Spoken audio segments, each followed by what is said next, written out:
Hello everyone, welcome back to my YouTube video channel. Today I am so excited today. I have my special guest, Michael Gould. Mr. Michael Gould has been in the industry of healthcare, dental profession, and for more than 30 years.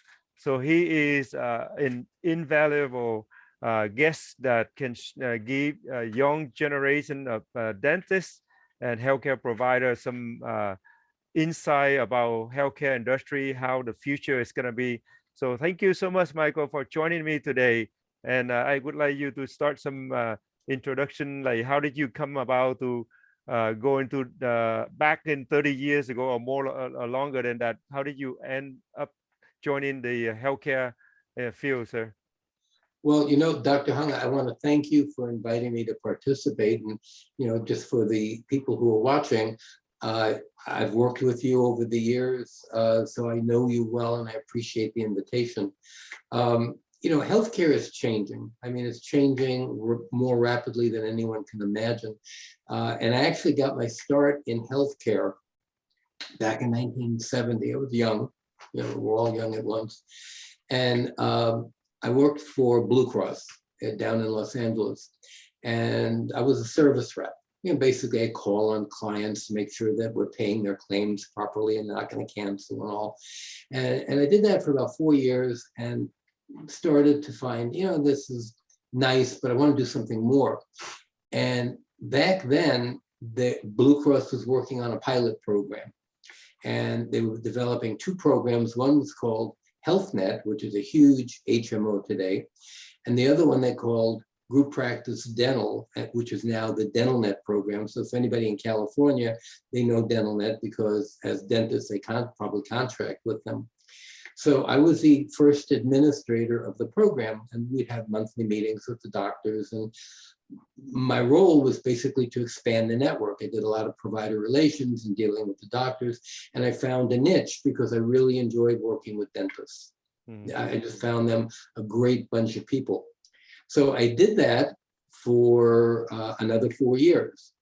And one of the challenges, which is not a negative to Blue Cross, but it's where they were at the time, they really weren't marketing the program as much as they do today, I would assume. And many dentists contracted with us, and then they weren't getting many members, and it's a capitation program. So I thought, well, what am I going to do now? Well, as it turned out, my monthly board meetings, some of the people on the board, unbeknownst to me, actually had a small dental HMO in the Encino area in the San Fernando Valley. And they reached out to me and said, are you happy what you're doing? I said, well, actually, I'm looking for a change. And they said, what a coincidence. We would love to hire you. We've got an office in Encino, and we have a little dental HMO, and we'd like you to help us grow it. There were 5 doctors. And I looked at it, and I was kind of a cocky kid, I guess. And I said, well, I'll do it. I mean, I can do that. But I would like to eventually become a partner. You have 5 partners, they had 6 of them. One of them, if he'll sell me his stock, I'll be your partner. So we defined an amount. They're doing $300,000 a year. I said, what if we take it to $1 million a year? They said, yeah, absolutely, let's do it. Well, it took a couple of years, but we got it up to $1 million. And then I became the managing partner. And I loved it, man. We grew from $300,000 a year in, like when I came in about 1978.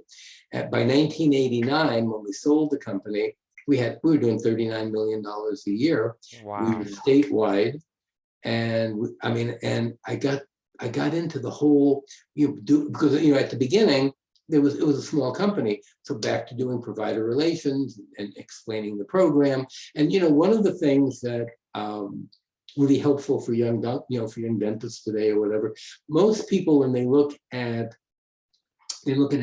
being a dentist and providing dental care, you get insurance. Well, without getting too technical, dentistry per se is not something that's insurable, because when you talk about, if you looked up insurance in a dictionary, it's a contract that provides you the ability to protect yourself from a claim that is so excessive it could bankrupt you. You know, open heart surgery, replacing a kidney, things of that sort. The average dental plan today is not that much different than when I got into it 40 years ago. The average dental plan today is probably not much. You could tell me if maybe I'm wrong, but the average dental plan today is still probably no more than maybe $1,500 a year maximum. Right. You have your type 1, type 2, type 3 services. So even on the major expenses, like crown, bridges, dentures, partials, it's 50%.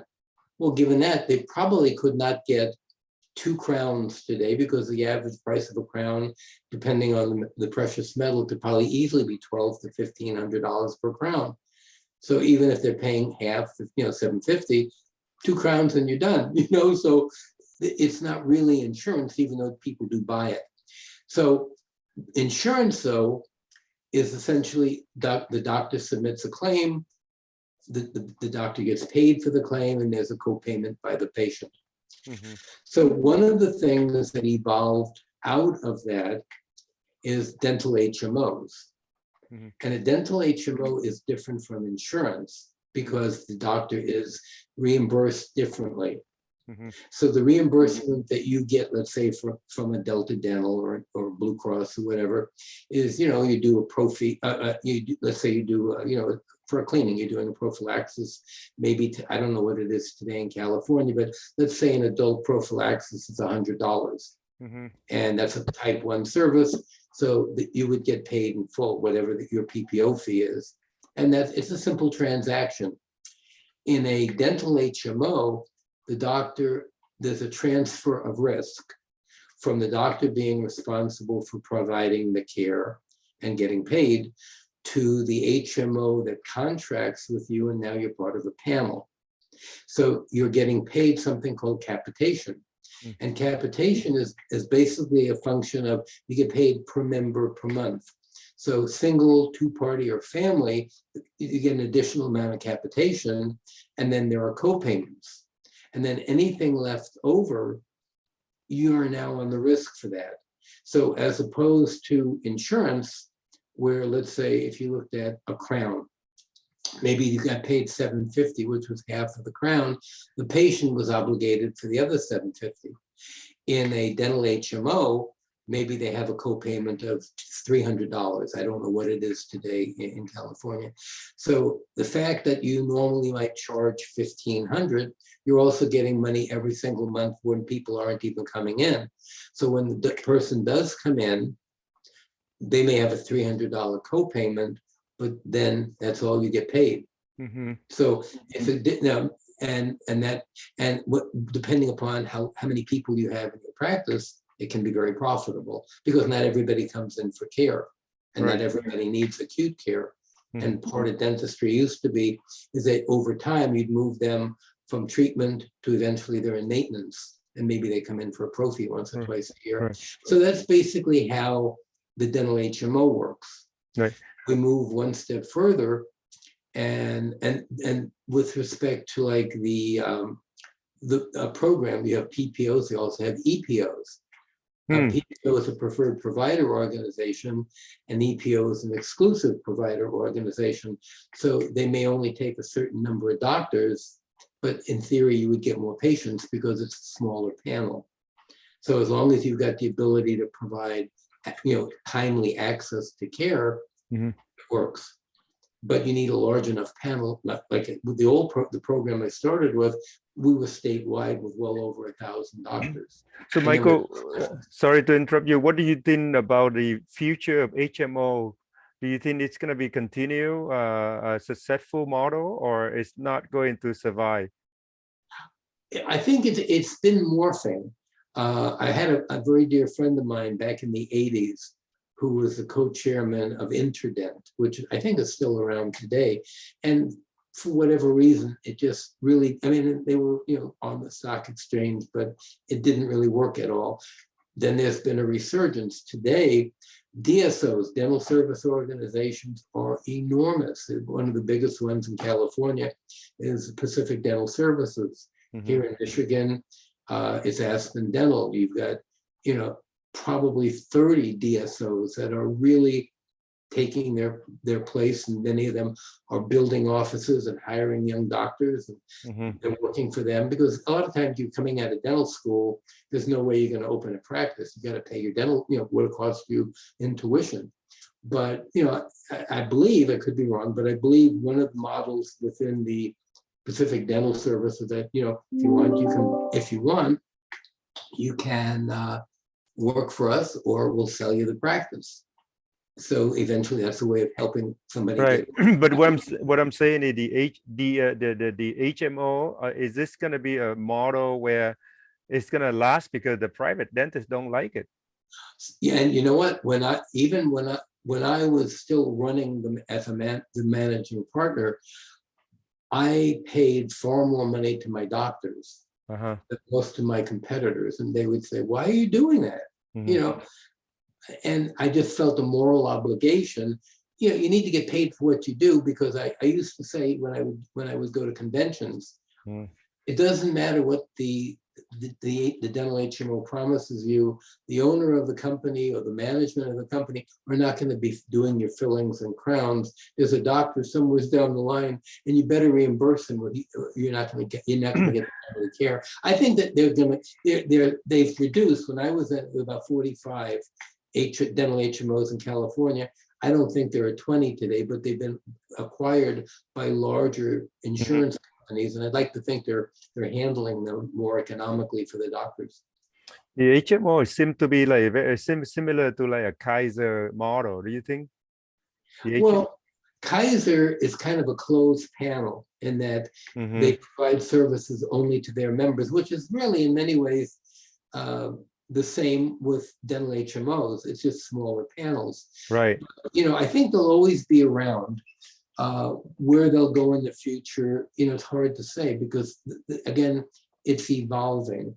I Mm-hmm. know in 2009, the American Dental Association, the ADA in Chicago, had reached out to me and asked if I was interested in being a keynote speaker at their annual National Dental Benefits Conference. And I thought, yeah, that'd be fun. They said, you know, if you're married, bring your wife, you know, we'll Wow. pay for your airfare. And I had about 300 dentists in the room, which I thought was really cool.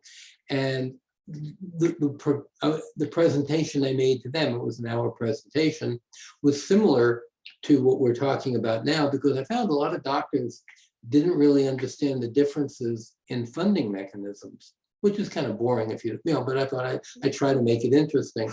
So, you know, I would say, look, most of you probably have 5 or more PPOs you contract with, which they do.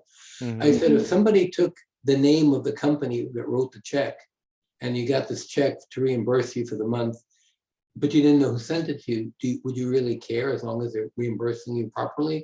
And they said no. So one of the things then is, what can you do to make HMOs more sexy, more appealing to the doctor? And that was one of the, I wound up with the company that I recently closed, which was providing prepackaged medications to dentists and physicians.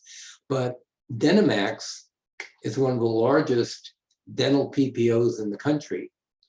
They're owned by Blue Cross Blue Shield in Michigan. And I had a 9-year contract with them to provide prepackaged medications directly to Wow. dentists. Wow. And you might say, well, why would they want it? They write a prescription, you send it over to CVS or Rite Aid. Why would you need that?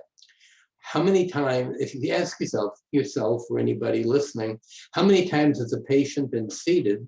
Let's say they need endo and they have an infection. So we go in and doctor opens it up and kind of takes the pressure off. And then he gives them maybe an antibiotic, penicillin, or whatever. And they said, take 10 days, come back, I'll finish it. And it turns out that they never took the medication because, quite frankly, they didn't fill it. Right. Right. And so now they already lost, they didn't get paid on the first visit. Patient comes back, he's seated, he still has an active infection. Now he's lost the money on the chair time for the second chair. Now you got to bring him back a third time. So one of the things in talking back to when I was doing prepackaged medications is you're dealing in generics. Mm-hmm. So if you're able to get, penicillin or amoxicillin or whatever, and it costs $5 or whatever, you can mark it up. It ensures medication compliance because you give it to them at the end of the exam and he takes it. Mm. And what is the cost of empty chair time? And I remember one time in the group, I said, here's a question. You try to get interactive with your group. And I said, how many doctors feel that if you have an empty chair time, it really doesn't cost you anything? And a bunch of hands went up. And I said, okay, why? Well, we're paying for the overhead anyway, blah, blah, blah.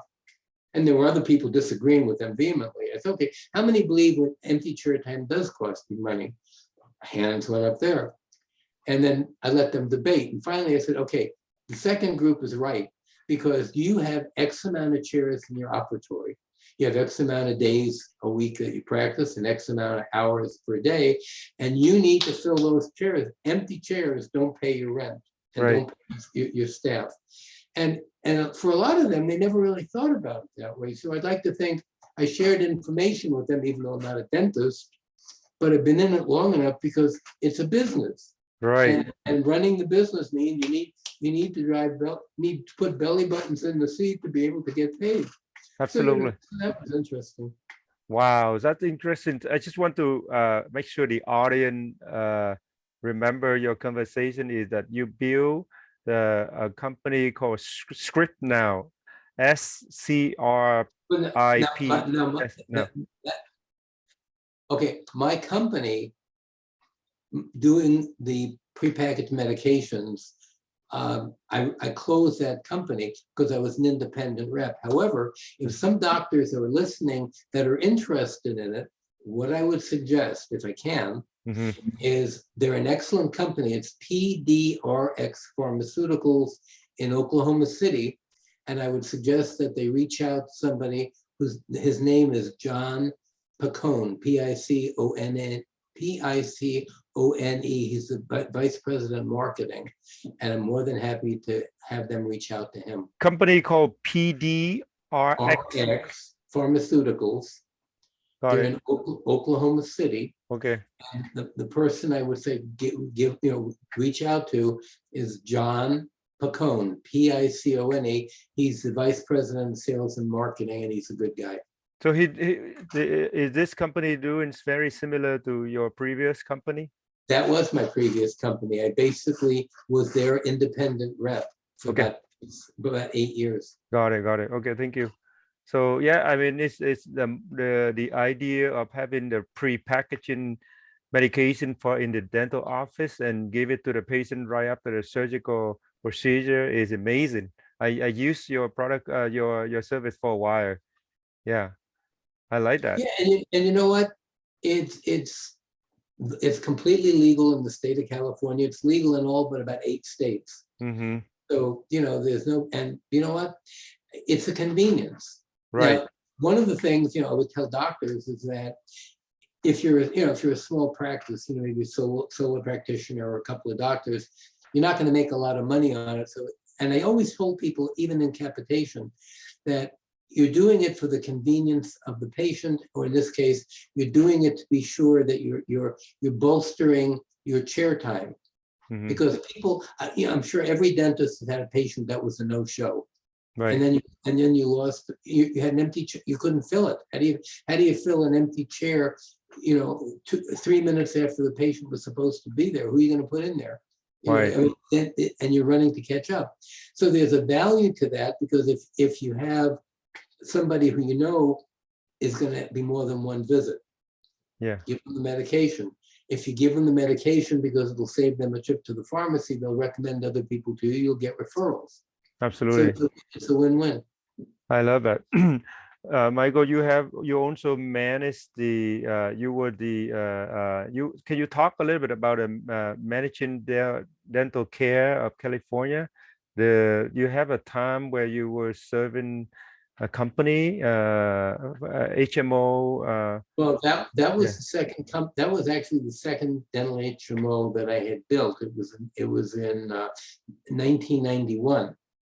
And while it was smaller than the first company, which was $39 million a year company, in the early days of managed care, this was another company that I built, and I had one partner. He was a union consultant up in Northern California, and we built a company, and we ran that for 5 years. And one of the things that I was concerned, because when you have a partner, because partners are kind of like married, and he was about 20 years older than me. Mhm. And one of the things that was starting to disturb me is while we were growing the company steadily, it was never going to be what the oral health was, because quite frankly, back in the early days, there were a lot of people wanting to get into, to come into the program. As it moved through up to like when I sold it in 1989, the big companies were gobbling up the small companies.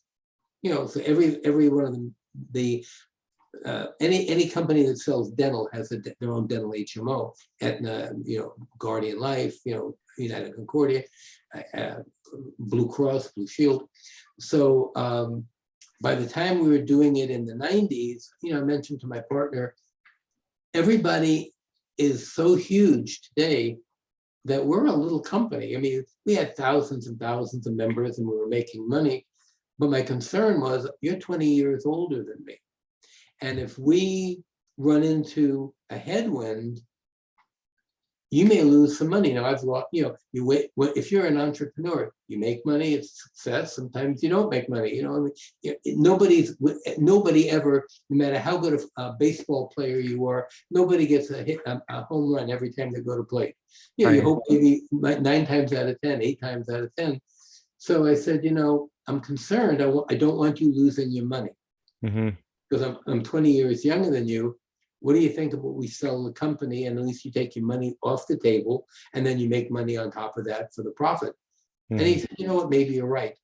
So we did that, and we sold the company to Guardian Life Insurance in Manhattan. Wow. And so for 3 years, Guardian Life hired me on a contract to be the CEO of that subsidiary. And I loved it. I'd go back to New York and we'd do board meetings, and I had a 1,000-pound gorilla now putting in money as we needed it. So it was great. And then in 1999, my employment agreement pretty much came to an end. And I thought, you know what? I do have some challenges working with corporate America. It's got a lot more rigidity. I tend to be more freewheeling. That's my style. So I left, and then I started another company, which wasn't dental, but I had a partner in California, a cardiologist over at Harbor City, the Harbor UCLA division. And we were doing elective imaging using electron beam tomography and CT multislice, heart scans, lung scans, virtual colonoscopies. And we would do trade shows where we'd have a projector, and we would literally project on a huge screen behind us a heart. And we'd rotate the heart on its axis, and you could see all the coronary arteries, and people would literally come to a grinding halt watching the stuff. And so we would do that. And basically we would provide it to employers as a premium free employee benefit. Because nobody does elective imaging. Now they do some of that, like CMS, like Medicare, Medicaid, they do provide like heart scans for people up, if you've been smoking for 10 or more years, as a way of looking for early stage lung cancer. But, so it's changing. And that's, to me, one of the most exciting things for young dentists, because, the industry is changing in real time. My dentist here in Michigan, during COVID, when they reopened the offices, I went in for a prophy. And the hygienist I knew for 10 years or more. And as she's done, and she's going to like polish my teeth, she brings over what looked like a small washing machine. It was like, going, what the heck is that? And it was a gigantic box. And then the front of it was like that wide. It looked almost like the old megaphones, in the 20s that they played music through them. Yeah. And I said, what the hell? What is that? And she said, this is a new thing for COVID. And she brought it up close to my face, and she said, I'm going to be scattering a lot of stuff brushing your teeth and whatever. And this sucks all of that stuff out. So no COVID stuff stuck to the walls. And I thought, what is, and I thought that was the coolest thing. And I don't know how many people have had them, but the kids who used to be frightened, it's like, they'd be afraid of it. But I thought it was really cool. Right. And now, the old X-rays, more and more offices now are using digital imaging. You don't have to develop it; you have the thing instantly, and you can share it online. So, for the younger people today, they take it for granted because it's always been there. For the senior doctors who've been practicing, like my old partners that are retired today, it's like a whole new world. Absolutely. And that's exciting because the stuff that you're doing today is nothing compared to what they're going to be doing. I do some consulting. And so I was talking to somebody, we're talking about medical students. And in the old days, if you were going to medical school, they brought out a cadaver and then everybody worked on a dead body. And they'd be cutting them open and looking, here's where the liver is, and here's the heart, and here's the relationship to the lungs and the kidneys. Today, they're using virtual reality. You put on a head, and you could have 8 or 10 students in a room, and you got this gigantic, completely natural human being. And you do this and rotate them. I can't like that. And you can rotate the body 360 degrees, and everybody can open them up and cut out whatever they want. And nobody die, and I guess they bleed in the whole 9 yards, but it teaches them to do surgery in real time on a real body without it hurting anybody. Amazing. Amazing. So to me, I'm a big kid. I absolutely love the technology because it's coming out faster than we can keep up with it. Absolutely. So Michael, with the changing of this world so rapidly, can you give us some envision of the future for healthcare or dental industry? What do you think it's going to be like in the next 5, 10, 15, 30 years from now? Well, let me answer that kind of back ending into it. So for younger dentists, people going through dental school, and wanting to become, a dentist and love the profession. Yeah. And again, I'm talking as a businessman, as an administrator, not as a dentist, because I'm not. I agree. So one of the things I say is that you never want to forget it's a business. You never want to forget that in order to run a business, you have to have enough people coming in to pay the rent. So that question I asked at the ADA conference is, you lose money with empty chairs. A lot of people don't recognize that you need to do whatever you have to get patients. And how do you get patients? Advertising is important, obviously. I had a guy many years ago when I was running the Blue Cross dental program, young guy, down south somewhere, Downey, or I don't remember exactly where, but he used to be very flamboyant. He had bow ties and he had white buck shoes, and he had the lowest prices in town. And I used to say to him, because I work with the doctors all the time, how do you make any money? Because everybody's much higher than you. He says, I know. He says, and you know what I did? I sent out notes to every doctor in my community and said, hey, I want, I'm a local doctor and I'm open on Saturday and Sunday. If any of your patients have an emergency on Saturday or Sunday, which happens, unfortunately, you don't have to wait till Monday. Give them my number. I do emergency care, and I'm open 8 hours Saturday, 8 hours Sunday. And everybody flocked to him. Yes. And the doctors at the time had no clue that as soon as they went to see him and they saw what his prices were, they became his patients. And, and that was how he grew his practice. And his wife was an artist. And she made these kids' cartoon books going to the dentist. Your dentist is your friend. And they gave the coloring books away. So here was a guy back in either somewhere between 1975 to 1979 that absolutely was brilliant. in marketing his company. So I would say you need to know how to market your group. Got it. A lot of patients, doctors decide they got a huge debt for tuition. I don't know what tuition is, but I don't think it's cheap. So they go to work for somebody, and now you're on a production-based mode because you're working for them. You got to do so much stuff a day, but take whatever you can to learn from them and understand how they're running the practice, because eventually I would think most young doctors eventually want to go into business for themselves. Another thing is, I don't know what the percent is today, but a lot of doctors are still in solo practice and they cover everything. You'll take a look at what you have with the medical model. You can have 3 or 4 doctors. My old partners were in practice, typically 2 and 2.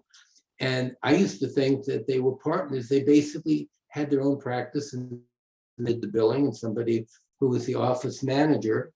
But at the end of the day, they still were able to pay the bills, and they were saving money.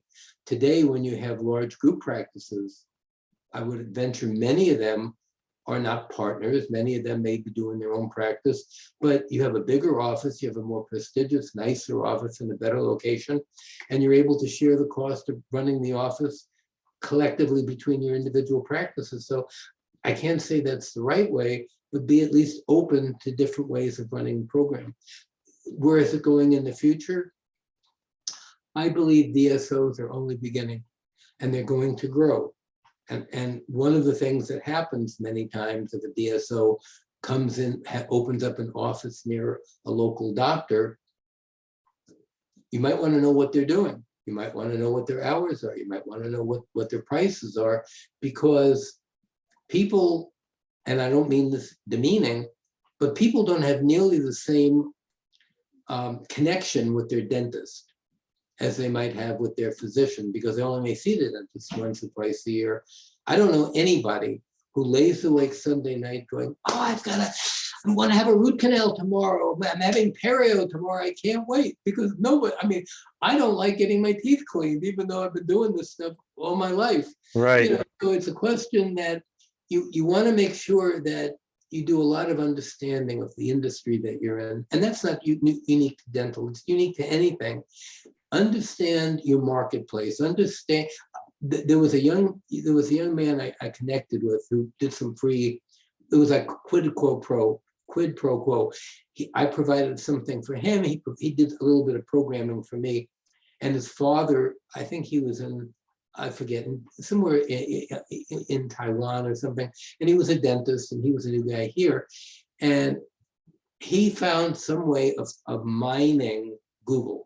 I don't even know what that means, but he had some algorithm that he could do on Google that showed every single person in a geographic area who's looking for implants.